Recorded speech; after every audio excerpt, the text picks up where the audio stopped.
नमस्कार साथियों, स्वागत है आपका प्रेयर क्लासेज में। आज जो हम पढ़ने जा रहे हैं वो पढ़ने जा रहे हैं राजस्थान की प्राचीन सभ्यताएं। इसमें जो हम सबसे पहले पढ़ेंगे वो पढ़ेंगे कालीबंगा, क्योंकि सबसे ज़्यादा जो प्रश्न हमको देखने को मिलते हैं वो हमको कालीबंगा से ही देखने को मिलते हैं। तो हम बात करते हैं कालीबंगा की। सबसे पहले आपसे पूछ लिया जाएगा पहले ही प्रश्न कि कालीबंगा किस डिस्ट्रिक्ट में, किस ज़िले में स्थित है। तो आप ध्यान रखना, कालीबंगा हनुमानगढ़ में स्थित है। ठीक है, कैसे याद रखेंगे वो बात भी आपको बताएंगे। आप ऐसे याद रखना, क्योंकि वहाँ ऑप्शन में गंगानगर भी आ जाता है। तो जब हम गंगानगर देखते हैं तो हम कंफ्यूज हो जाते हैं। तो आप ऐसे याद रखना, काले हनुमान जी। ठीक है, काले और हनुमान जी। तो हनुमान जी से तो हनुमानगढ़ हो जाएगा और काले से कालीबंगा हो जाएगा। तो इस तरह से आपको आसानी से याद रहेगा, आप कंफ्यूज नहीं होगे कि गंगानगर और हनुमानगढ़ में आप कंफ्यूज नहीं होगे। तो ये तो रही इसकी बात। तो कालीबंगा कहाँ स्थित है, तो आपको ध्यान हो गया काले हनुमान जी, यानी काले और हनुमान जी से हनुमानगढ़ में स्थित है। दूसरी बात हम करते हैं कि कालीबंगा क्यों कहते हैं, क्योंकि यहाँ से जो हमको चीज़ मिली है, काले रंग की चूड़ियाँ, काले रंग की चूड़ियाँ मिली है। और चूड़ियों को क्या कहा जाता है, तो चूड़ियों को बंगा कहा जाता है। और काले रंग की मिली है तो काले से काली, और चूड़ियों को बंगा कहा जाता है तो कालीबंगा। इसलिए इस स्थल का नाम क्या पड़ा, इस स्थल का नाम पड़ा कालीबंगा। तो कभी कभी इसका अर्थ भी पूछ लेते हैं कि कालीबंगा का अर्थ क्या है। तो उस कंडीशन में आपको याद रखना है काले रंग की चूड़ियाँ। तो सिंपल सा है, आपको याद रह जाएगा। हम बात करते हैं कि ये किस नदी के किनारे मिली। आपसे ये भी पूछ लिया जाएगा इसकी स्थिति कि ये किस नदी के किनारे मिली जिले के अलावा। तो आप ध्यान रखना, घग्गर। ठीक है, घग्गर जो नदी है, जिसको प्राचीन नाम हमको द्रस्वती देखने को मिलता है, द्रस्वती। ठीक है, तो द्रस्वती, घग्गर, और अगर ये नाम नहीं मिले तो फिर आप ध्यान रखना सरस्वती। ठीक है, वैसे अधिकांश यही नाम देखने को मिलता है, घग्गर नदी के किनारे देखने को मिली, जिसका का प्राचीन नाम द्रस्वती है। तो ये इतनी बात आपको ध्यान रखनी है। और इसके बारे में क्या महत्वपूर्ण बातें उनकी हम चर्चा कर लेते हैं कालीबंगा से संबंधित। देखिए, कालीबंगा, तो जो कालीबंगा सभ्यता है वो ऐसी मानी जाती है कि हमको यहाँ से 5 स्तर के, ठीक है, यहाँ से जो उत्खनन हुआ है वहाँ से हमको 5 स्टेप में या 5 स्टेज के, मतलब 5 स्तर के जो उत्खनन में हमको देखने को जो मिली वस्तु है, उसमें से कहा जाता है कि जो 2 स्तर है, यानी 2 स्टेज तो हमको ऐसी देखने को मिली है जो हड़प्पा से भी पहले की है। यानी हड़प्पा सभ्यता जो है और उससे भी पहले की या पूर्व की मानी गई है, इतनी प्राचीन है। ठीक है, कहा जाता है कि ये जो सभ्यता है ये लगभग 6000 वर्ष पहले, 6000 वर्ष पहले विकसित हुई थी। 6000 वर्ष पहले ये सभ्यता यहाँ देखने को थी। तो ये भी एक इम्पोर्टेंट चीज़ है, ये हमको ध्यान में रखनी है कि आज से लगभग 6000 साल पहले की बात हम कर रहे हैं। फिर यहाँ से आपके क्या क्या प्रश्न बन सकते हैं तो उनकी हम चर्चा कर लेते हैं, जो प्रश्न लगभग आते रहे हर एग्ज़ाम में।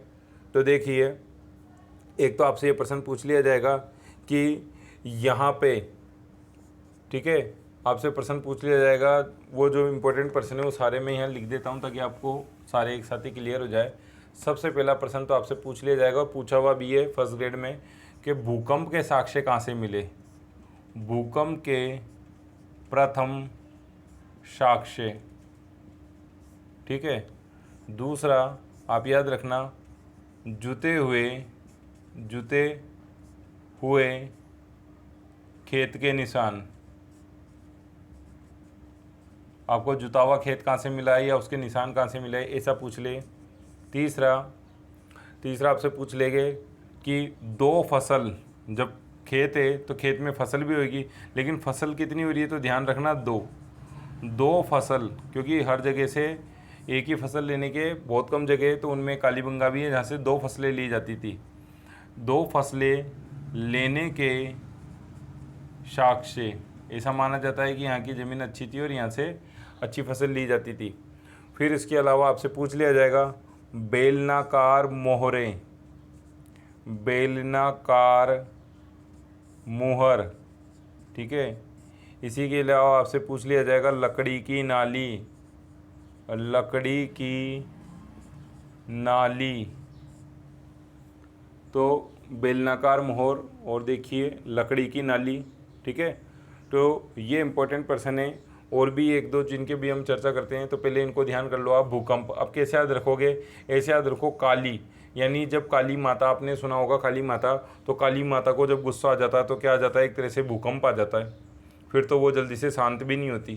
तो काली माता को क्या आ गया? तो क्या आ जाएगा? भूकंप। ठीक है, फिर जुते हुए खेत के निशान या दो फसल लेने के साक्ष्य। तो आप ऐसे भी याद रख सकते हो कि जो काली, काली क्या होती है? मिट्टी भी होती है। तो जो काली मिट्टी होती है उसमें फसल क्या होती है? अच्छी होती है। तो वहाँ हम एक नहीं दो फसल लेंगे, तो दो फसल लेने के साक्ष्य मिलते, तो काली मिट्टी से कालीबंगा याद आ जाएगा। अब जब फसल ले रहे हो तो खेत में भी जुता हुआ होगा, तो ये भी आप इससे ही लिंक करके याद कर सकते हो। फिर कालीबंगा, तो इस बे से याद रख सकते हो बेलनाकार मोहर। इस बे से क्या याद रख सकते हो? बे से याद रख लेना, बे से बेलनाकार मोहरें मिली है, बेलन के आकार की, मतलब गोल गोल इस शेप की, इस तरह को, इसको हम कहते हैं बेलनाकार, कैप्सूल के आकार की। तो इस तरह की जो मोहरें मिली है वो बेलनाकार मोहरें हमको देखने को मिली है। इसी के अलावा लकड़ी की नाली। ठीक है, कि यहाँ जो नालियाँ थी वो किसकी बनी हुई थी? तो आप ऐसे याद रख सकते हो कि जो लकड़ी है, तो लकड़ी की नाली हमको देखने को मिली है। आप यहीं ये काली में ले आ रहा है, इस ले से याद रख सकते हो, ले से लकड़ी, ले से लकड़ी की नाली, तो नाली देखने को मिली है। इसी के अलावा कुछ बातें और है जो हम बात कर लेते हैं। एक और प्रश्न आता है, जैसे आ जाता है हवन कुंड के साक्ष्य, हवन कुंड, ठीक है, या यज्ञवेदी, हवन कुंड या यज्ञवेदी के साक्ष्य। ठीक है, ये भी यहाँ से ही मिले हमको। इसके अलावा हम बात कर लेते हैं कि शल्य चिकित्सा के प्रमाण, शल्य चिकित्सा, चिकित्सा के प्रमाण, चिकित्सा के प्रमाण।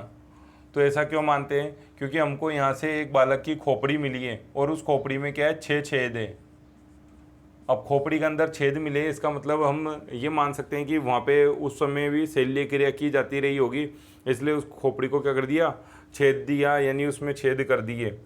इसके अलावा आप याद रख सकते हो कि खिलौना बैलगाड़ी, खिलौना, एक बैलगाड़ी मिली है और किस टाइप की है? छोटी सी बैलगाड़ी है, खिलौने नुमा, तो खिलौना बैलगाड़ी, ये भी यहाँ से मिला है।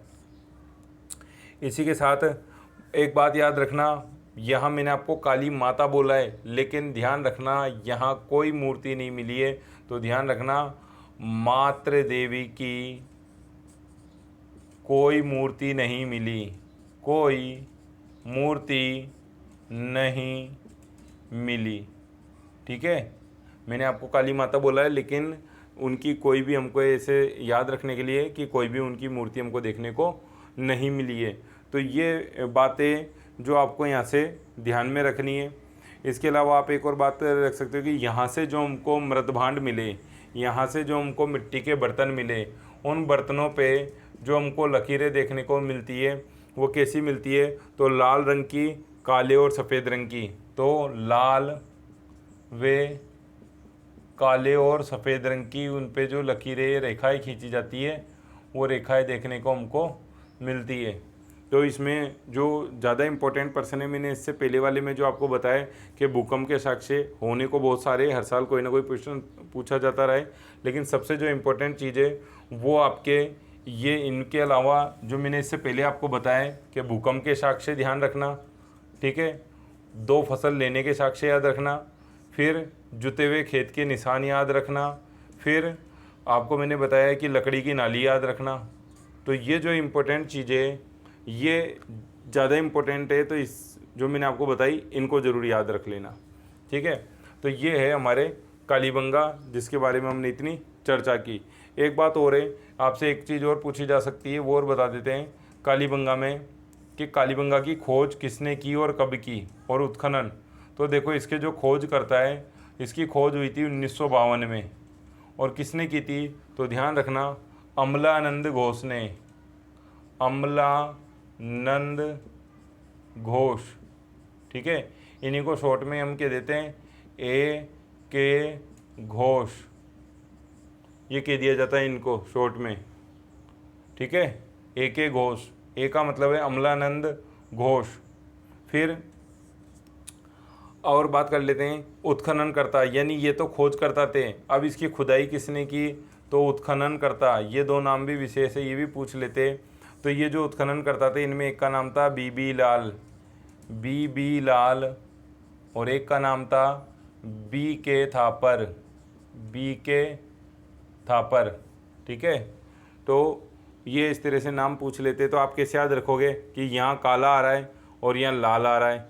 ठीक है, कि काली या लाल बीबी, काली बंगा, काले रंग के आप कपड़े लिया है, चूड़ी लिया है, कुछ भी लिया है, तो उसको देखकर क्या हो गई, बीबी लाल हो गई, और उसने क्या कर दी, घोषणा कर दी। तो घोष से आपको एक एक घोष याद आ जाएगा, अमलानंद घोष याद आ जाएगा। बीबी लाल से कि बीबी लाल हो गई गुस्से से, तो बीबी लाल याद आ जाएगा। और जब लाल हो जाती है तो बीबी ने क्या किया, थापर यानी थप्पड़ मारा। तो इस तरह से आपको बी के थप्पड़ भी, थापर यानी ये भी आपको याद रहेगा। और इन्होंने खुदाई कब की थी, तो ये की थी 1961 और 62 में। ठीक है, इसके लगभग 9-10 साल बाद। तो ये नाम ज़्यादा मेन है कि खोजकर्ता कौन है, अक्सर ये पूछा जाता रहा है, तो आप ये तो ज़रूर याद रख लेना, अमलानंद घोष। ठीक है, इतनी बातें आपको यहाँ से कालीबंगा से याद में रखनी है। दूसरी हम बात कर रहे हैं आहड़ सभ्यता की। ठीक है, कालीबंगा के बाद जो महत्वपूर्ण सभ्यता वो है हमारी आहड़ सभ्यता। तो आहड़ सभ्यता हमको कहाँ देखने को मिली है, तो हमने पढ़ा था आहड़ और जो झाड़ोल है वो कहाँ है, उदयपुर में। तो आहड़ सभ्यता हमको मिली है उदयपुर में, पहले तो यही याद रखना। फिर उसके बाद देखो आहड़ सभ्यता कहाँ मिली है, तो आयड़ नदी। तो आयड़ नदी भी मिलता है और आहड़ नदी मिल जाएगा, तो आप सेम टू सेम में आप खरीदोगे। फिर ये सबसे महत्वपूर्ण प्रश्न है, इसमें ये आता रहा है कि ताम्रवती नगरी किसे कहते हैं। तो आप ध्यान रखना, ताम्रवती नगरी आहड़ सभ्यता को कहा जाता है। ठीक है, ताम्रवती नगरी के नाम से भी जानी जाती है। फिर ये भी इम्पोर्टेंट है धूलकोट, क्योंकि यहाँ एक टीला था जिसको कहते थे, स्थानीय भाषा में धूलकोट कहा जाता था। तो धूलकोट टीले के नीचे दबी मिली है, जो इसको स्थानीय भाषा में धूलकोट यानी मिट्टी का टीला कहा जाता था। और जब उसकी खुदाई की तो उसकी खुदाई में हमको आहड़ सभ्यता देखने को मिली है, और यहाँ से हमको तांबे के उपकरण देखने को मिले, इसलिए इसको हम क्या कहते हैं, ताम्रवती नगरी भी कहते हैं। फिर खोजकर्ता, यानी इसको खोजने वाले कौन थे, सबसे पहले किसने खोजा, तो ध्यान रखना अक्षय कीर्ति व्यास ने खोजा। ठीक है, कैसे याद रखेंगे अभी बताऊंगा मैं आपको कि ये कैसे याद रखे जाएंगे। फिर उत्खनन करता, तो उत्खनन करता थे रतन चंद्र अग्रवाल और HD साकलिया। तो देखो आप कैसे याद रखोगे वो आपको मैं समझाता हूँ कि आप इनको कैसे याद रख सकते हो। तो देखो हम बात कर रहे हैं आहड़, जैसे मैंने लिखा आहड़, तो आहड़ की जगह आहर लिख लो। तो आ से ऐसे तो क्या हो जाएगा, ऐसे आपके हो जाएगा अक्षय कीर्ति। ठीक है, ऐसे हो जाएगा आपके अक्षय कीर्ति व्यास। और ये जो है का मतलब क्या होता है, एच से हो जाएगा HD साकलिया, HD साकलिया हो जाएगा। ठीक है, और यहाँ डे की जगह रे लिख दिया, तो रे से क्या हो जाएगा, रे से हो जाएगा रतन चंद्र अग्रवाल, रे से हो जाएगा रतन चंद्र अग्रवाल। तो इस तरह से केवल आप शब्द को देखो, आहड़ सभ्यता। आपको थोड़ा सा यहाँ ध्यान देना पड़ेगा, एक दो बार प्रैक्टिस करनी पड़ेगी। उसके बाद जिसको कहते हैं ना जादूगर, क्या आप जादूगर हो जाओगे। ठीक है, कि देखते ही आपको चीज़ याद आ जाएगी। आहड़ की जगह आहर याद आ जाएगा, आहर से ए से अक्षय कीर्ति व्यास एच। ठीक है यानी एच से HD साकलिया याद आ जाएगा, और रे से आ जाएगा रतन चंद्र अग्रवाल याद आ जाएगा। और ये जो HD साकलिया है, अगर आप कहो कि सर इसका हिंदी में नाम बताओ, तो इसका HD का मतलब था, इनका नाम था हसमुख धीरजवाल ऐसे करके। तो H for हसमुख, D से धीरजवाल और सा से साकलिया, ये इनका पूरा नाम था, लेकिन इनको शॉर्ट फॉर्म में ही आता है। और वैसे तो आप ध्यान रखना HD साकलिया। ठीक है, तो HD साकलिया का नाम क्या था, हसमुख धीरजवाल साकलिया, ये आप याद रख सकते हो। तो इस तरह से ये आपको आसानी के साथ ये आहड़ सभ्यता याद हो जाएगी। तो हम चलते हैं और आगे नेक्स्ट पढ़ते हैं। जिसे हमने कालीबंगा सभ्यता की विशेषता पढ़ी, वैसे कुछ विशेषता यहाँ भी हमको देखने को मिलती है। तो अगर कठिन प्रश्न बनेगा तो यहाँ पे हमारे बन सकता है, तो उस कंडीशन में हमको ये भी याद रखना है। तो देखो बात कर लेते हैं कि हमको यहाँ से क्या क्या चीज़ें मिली है। तो एक तो मिली है धूप में सुखाई गई ईंटों का प्रयोग, यानी जो मकान बनाने में किस तरह की ईंटें प्रयोग में ली जाती थी, तो धूप में सुखाई गई, सूखने के बाद है ना, तो धूप में सुखाई गई ईंटों का प्रयोग मिलता है हमको। दूसरा हमको मिलता है मृतकों को ईंटों पे मतलब मृतकों को गहनों के साथ दफनाते थे। ठीक है, तो ये आपको ध्यान रखना है, ये गलत हो गया, मृतकों को क्या करते थे, गहनों के साथ, गहने या आभूषण। ठीक है, आभूषण और गहनों के साथ क्या कर देते थे, दफना दिया जाता था। ठप्पों से रंगाई छपाई का काम होता था। और लाल काले, ये सबसे इम्पोर्टेंट प्रश्न है, इसको ज़रूर ध्यान रखना। प्रश्न आ जाता है कि लाल काले मिट्टी के बर्तन हमको किस संस्कृति से देखने को मिले। तो ध्यान रखना, लाल या काले हमको मिट्टी के बर्तन कहाँ से देखने को मिले? आहड़ से। आप वैसे भी याद रख सकते हो कि लाल कहते हैं लाल कि मेरा बेटा लाला, लाल लालू, है ना, इस तरह से लल्लू। तो लाल यानी अपने बेटे को माँ क्या कहती है? लाल भी कहती है कि मेरे लाल को कोई कुछ नहीं कहेगा। तो उस लाल को अगर किसी काले ने मारा तो हमारे मुंह से क्या निकलेगी? आहा। आहा, आहा का मतलब एक तो होता है मजा वाला नहीं, आहा का मतलब है कि तो आ से क्या हो गया? आहड़। तो ऐसे भी आप इसको याद रख सकते हो कि लाल काले मिट्टी के बर्तन कहाँ हैं? तो लाल को मारा तो क्या हो गया? आहा निकली, आह से हो गया आहड़। इस तरह भी इसको आप याद रख सकते हो। आगे हम बात कर लेते हैं बागोर सभ्यता की। तो जो बागोर सभ्यता ये कहाँ है? तो ये एक ही शब्द जैसे मैंने आपको याद करवाया था, बताया था कि गौरी भील याद रखना। गौरी, कि गौरी किनके द्वारा? गौरी लोकनाट्य किनके द्वारा किया जाता है? भीलों के द्वारा। उसी तरह से आप याद रखना बागोरी भील। उसी तरह से क्या याद रखना? बागोरी और भील। तो बागोरी से तो बागोर की सभ्यता हो जाएगी और भील से भीलवाड़ा हो जाएगा। तो इस तरह से आप इसको याद रख सकते हो कि बागोरी भील, तो बागोर से बागोर सभ्यता, भील से भीलवाड़ा। और भीलवाड़ा में भी कौन सी नदी है? तो ये भी इंपॉर्टेंट है, ये याद रखना, कोठारी नदी के किनारे। ठीक है, ये भी आपसे पूछ लेगा किस नदी के किनारे, तो कन्फ्यूज वाला पर्सन है, तो याद रखना कोठारी नदी के किनारे। फिर देखो लघु पाषाण उपकरण का प्रमुख केंद्र। तो ये मोस्ट पर्सन है लघु पाषाण, क्योंकि मैंने आपको बताया था कि जो मध्य पाषाण काल था, उसमें हम क्या बनाने लगे? माइक्रोलिथ, यानी बहुत माइक्रो यानी सूक्ष्म उपकरण बनाने लगे, छोटे छोटे औजार बनाने लगे। तो लघु पाषाण उपकरण का जो प्रमुख केंद्र था वो बागोर था, राजस्थान के अंदर। और अगर हम भारत की बात करें तो वहाँ पे एमपी के अंदर एक और जगह थी आदमगढ़, वहाँ से भी हमको देखने को मिले। लेकिन हमारे राजस्थान की बात है तो हमको केवल बागोर ही याद रखना है। खोज करता आ जाए तो डॉक्टर वी.एन. मिश्र, ठीक है, इन्होंने वी.एन. मिश्रा थे, इन्होंने खोज की थी। और तांबे के उपकरण और छेद वाली सुई मिली है, बहुत ही महत्वपूर्ण है कि हमारा ये मानना है कि छेद वाली सुई का मतलब है कि हम उस समय भी सिलाई करना जानते थे। तो इतनी महत्वपूर्ण चीज़ हमको यहाँ से मिली है। फिर कृषि और पशुपालन के प्राचीनतम साक्ष्य, यहाँ से जो सबसे इम्पोर्टेंट पर्सन बनता है वो एक तो ये बनता है भीलवाड़ा और कोठारी नदी वाला। इसके अलावा ये वाला पर्सन हमेशा नेट वगैरह के एग्जाम में पूछा जाता रहा है कि कृषि व पशुपालन के जो प्राचीनतम साक्ष्य। तो मैंने अभी आपको बताया, एक तो बागोर था राजस्थान में और दूसरा आदमगढ़ एमपी के अंदर था। तो आपसे ये पूछा जा सकता है कि कृषि और पशुपालन के प्राचीनतम, इस प्राचीनतम का मतलब है सबसे पुराने साक्ष्य। ठीक है, प्राचीनतम का मतलब है सबसे पुराने साक्ष्य, सबसे पहले खेती कहाँ पे हुई और पशुपाले कहाँ पे गए, तो वो हमको बागोर में देखने को मिलते। तो और ये कौन सा स्थल था? तो ध्यान रखना, मध्य पाषाणकालीन सभ्यता का स्थल था। तो ये बागोर सभ्यता से ये इतनी बातें जो हमको ध्यान में रखनी है। आगे हम बात कर रहे हैं गिलुंड सभ्यता की। जो गिलुंड सभ्यता, तो मैंने आपको बताया था कि गिलुंड सभ्यता कहाँ है, तो ध्यान रखना राजसमंद में। और राजसमंद में भी कौन सी नदी के किनारे? तो बनास नदी के किनारे। और बनास नदी के किनारे स्थित होने के कारण इसको हम क्या कहते हैं कि बनास संस्कृति भी कहा जाता है इसको। ठीक है, तो ये भी आपको ध्यान रखना है। इसी के साथ साथ गिलुंड किस तरह की सभ्यता थी, तो आपको ध्यान रखना है ताम्रकालीन सभ्यता, कि यहाँ से भी हमको तांबे के उपकरण भरपूर मात्रा में देखने को मिले। तो तांबा यहाँ से भी हमको प्राप्त हुआ है। फिर है ये मोस्ट पर्सन है 5 प्रकार के मिट्टी के बर्तन। 5 प्रकार के मिट्टी के बर्तन पाए गए, जिसको हम जैसे सादे, काले, पॉलिशदार, भूरे, लाल और काले, चित्रित मृदभांड, इस तरह से डिवाइड कर सकते हैं। तो ये पूछा जा सकता है आपसे प्रश्न कि कितने प्रकार के, तो ये केवल प्रकार ही पूछ लेगा आपसे। ठीक है, तो आपसे पूछ लेगा कितने प्रकार के, 4 प्रकार के, 5 प्रकार के, 8 प्रकार के। तो ध्यान रखना, गिलुंड से हमको 5 प्रकार के मिट्टी के बर्तन देखने को मिलते हैं। फिर सब एक और मोस्ट पर्सन यहाँ जो है वो है आग में पकाई गई ईंटों का प्रयोग। क्यों? क्योंकि हमने पढ़ा था आहड़ में, क्या देखा हमने? आहड़ में हमने देखा था कि वहाँ पे धूप में सुखाई गई ईंटों का प्रयोग होता था, जबकि यहाँ पे ईंटों का प्रयोग कैसे हो रहा है? आग में, जैसा कि हम वर्तमान में भी करते हैं। आग में ईंटों के भट्टे होते हैं, उसमें आग जला के ईंटें पकाई जाती है। और ऐसा ही काम प्राचीन काल में कहाँ पे किया जाता था? तो ध्यान रखना, गिलुंड सभ्यता में यही काम किया जाता था, आग में पकाई गई ईंटों का प्रयोग। तो ये विशेष प्रश्न है, इसको आपको ध्यान में रखना। आगे बात करते हैं हम गणेश्वर सभ्यता की। हम बात करें गणेश्वर सभ्यता की। तो गणेश्वर सभ्यता पहला ही क्वेश्चन वही बनेगा, कहाँ से मिली? तो ध्यान रखना सिक्कर, और सिक्कर में भी कभी कभी ये देता है नीम का थाना। तो आपको ध्यान रखना है कि गणेश्वर सभ्यता कहाँ से मिली? नीम का थाना, सिक्कर से। फिर किस नदी के किनारे मिली?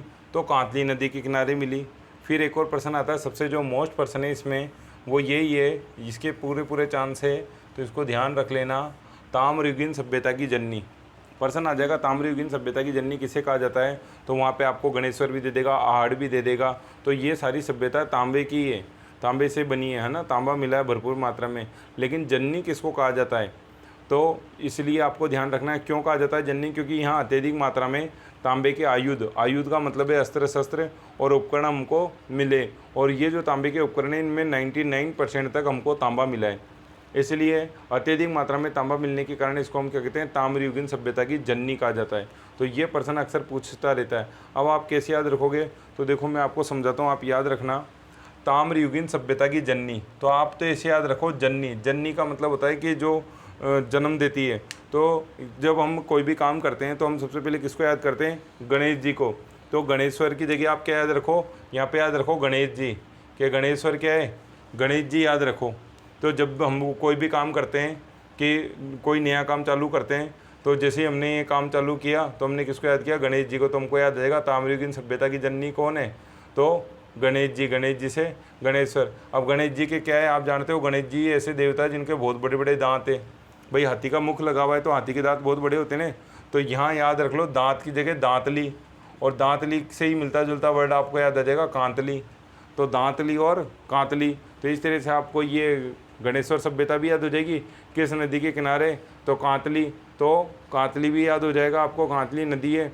और कांतली नदी कहाँ है, तो आपको याद हो जाएगा कि अगर कोई आपको काटता है तो कोई मीठा थोड़ी काटेगा, कड़वा ही काटेगा। और कड़वा क्या होता है, नीम होता है। तो नीम का थाना सिक्कर भी याद रहेगा। तो इस तरह से आप इसको याद रख सकते हो। फिर देखो कृपश्वर्णी पात्र, यानी काले रंग के बर्तन, यहाँ से काले और नीले रंग के, ठीक है, काले और नीले रंग के यहाँ से हमको बर्तन देखने को मिलते। तो ये चीज़ें इसी के साथ, ये इतनी महत्वपूर्ण सभ्यता थी कि यहीं से तांबा जो था वो हड़प्पा और मोहनजोदड़ो को भी जाता था। तो कभी आपसे पूछ ले कि हड़प्पा और मोहनजोदड़ो को तांबा कहाँ से आता था, तो ध्यान रखना ये दोनों को तांबा जाता था गणेश्वर सभ्यता से। इन दोनों सभ्यताओं में तांबा गणेश्वर सभ्यता से जाता था। तो ये महत्वपूर्ण बात है जो आपको याद रखनी है। अब आगे हम कुछ महत्वपूर्ण सभ्यता है जिनके बारे में बात कर लेते हैं। केवल ये पूछ लेता है, मिसमैच करने वाला प्रश्न आ जाता है यहाँ पे, ठीक है। तो यहाँ पे अगर आपके आ जाए तो आपको पता होना चाहिए कि कौन सी सभ्यता कहाँ पे स्थित थी, कौन से ज़िले में थी, कौन से डिस्ट्रिक्ट में थी। तो ये कंफ्यूज करने वाला प्रश्न रहेगा। तो ये मैंने सारे इसलिए यहाँ लिख दिए और आपको समझाने का प्रयास कर रहा हूँ, और आप समझिए ताकि आप ऐसे प्रश्नों में कहीं अटके नहीं, गलत नहीं करें, आसानी से इनको करके आ सकें। तो देखो हम बात करते हैं भीनमाल। तो जो भीनमाल है ये जालोर में था, और जो भीनमाल है इसका प्राचीन नाम श्रीमाल भी हमको मिलता है, ठीक है। भीनमाल का हमको प्राचीन नाम क्या मिलता है, श्रीमाल, ठीक है। तो यहाँ से क्या इंपॉर्टेंट है चीज़ें, डायरेक्ट प्रश्न पूछेगा तो ये पूछ लेगा रोमन एम्फोरा। रोमन एम्फोरा क्या था, एक तरह से यूनानी सूरा पात्र, यानी मदिरा पीने का एक पात्र था, वाइन पीने का गिलास था एक, जिसको हम क्या कहते थे, रोमन एम्फोरा। ये हमको कहाँ से मिला है, तो ध्यान रखना कि भीनमाल से मिला है, जालोर से मिला है। तिलवाड़ा, तो तिलवाड़ा आप जानते हो कि तिलवाड़ा में मल्लीनाथ जी का मेला लगता है, जब हमने मेले पढ़े थे तो बाड़मेर में, तो वहाँ से आपको याद आ जाएगा। इस्वाल, तो इस्वाल कहाँ है, उदयपुर में, और ये क्या है, लोह सभ्यता है। तो इस्वाल कहाँ है, तो याद रखना उदयपुर में, और ये किसी सभ्यता है, तो ये लोह सभ्यता है, ठीक है। और जबकि जो उदयपुर में आहड़ हमने पढ़ी थी वो ताम्रकालीन है। तो इस तरह से थोड़ा कंफ्यूज नहीं हो, ध्यान रखना कि जो ईसा मसीह थे, तो इस सवाल से याद रखना, जो इस यानी ईसा मसीह, और ईसा मसीह को आप जानते हो सूली पे चढ़ा दिया था, और सूली पे चढ़ाने के बाद कीलें ठोक दी थी, और कील कहीं की होती है, तो लोहे की होती है। तो आपको लोह सभ्यता ध्यान रखना है। फिर है बेराट, तो ये भी एक इम्पॉर्टेंट क्वेश्चन है। बेराट कहाँ है, तो ध्यान रखना जयपुर में। जयपुर से 72 किलोमीटर जब हम अलवर की तरफ जाते हैं तब पड़ता है। क्या है, यहाँ से हमको अशोक के स्तंभ मिले हैं, भाबरू अभिलेख मिला है, बीजक की डूंगरी मिली है, भीम की डूंगरी मिली है, ठीक है। इसी के अलावा हमको जो बौद्धकालीन गोल मंदिर, जो हमने मंदिर स्थापत्य पढ़ा उसमें मैंने आपको बताया था कि बौद्धकालीन जो गोल मंदिर है वो भी हमको यहाँ बेराट से देखने को मिला है। तो ये कई सारी बातें जो हमको बेराट से मिली है। फिर बालाथल कहाँ है, तो बालाथल उदयपुर में, ठीक है। फिर रंगमेल कहाँ है, तो ये पर्सन क्योंकि मिसमैच करने वाले में पूछ रखा है इसलिए मैं आपको बता रहा हूँ कि रंगमेल कहाँ है, तो ध्यान रखना रंगमेल है हनुमानगढ़ में। तो आप कैसे याद रखोगे कि रंग किसके लगाते हैं, हनुमान जी के आपने देखा है ना, मंगलवार के दिन शनिवार के दिन चोला चढ़ाते हैं तो उनके ऊपर सिंदूरी रंग लगाते हैं, तो रंग से रंगमेल हो गया और हनुमान जी से हनुमानगढ़ हो गया। ओजियाना सभ्यता क्या है कि भीलवाड़ा में मिली है, ठीक है। तो ओजियाना सभ्यता कहाँ है? भीलवाड़ा में। नगरी कहाँ है? अब यहाँ भी देखो कन्फ्यूज़ करने वाला पर्सन है, तो इसलिए कन्फ्यूज़ हो जाते हैं हम। ये देखो यहाँ नगरी लिखा हुआ है और यहाँ नगर लिखा हुआ है। अगर नगरी आए तो नगरी तो थी चित्तौड़ में, और नगर आ जाए लिखा हुआ तो ध्यान रखना ये टोंक में थी। तो ये क्वेश्चन आपके इसमें इंपॉर्टेंट क्वेश्चन क्या क्या है आपको ये ध्यान रखने हैं, नगर और नगरी, क्योंकि दोनों ही मिलते जुलते। तो नगर तो टोंक में और नगरी चित्तौड़ में। ओजियाना सभ्यता ये भीलवाड़ा में। रंगमेल ये भी पूछा हुआ है तो ये हनुमानगढ़ में। बालाथल यानी यहाँ आपके मिसमैच करने वाला पर्सन बन सकता है। तो आप यहाँ से इन सबको एक बार लिखो, थोड़ा सा याद करना पड़ेगा, याद करिए ताकि आप आसानी से कर सके। तो आई होप आपको वीडियो समझ में आया होगा। वीडियो समझ में आए तो वीडियो को लाइक कीजिए, कोई समस्या है तो कमेंट करके बताइए। तो इस वीडियो में इतना ही। आगे हम एक नेक्स्ट वीडियो बनाएंगे राजस्थान के प्रमुख जनपदों पे, उन पे चर्चा करेंगे। Thank you.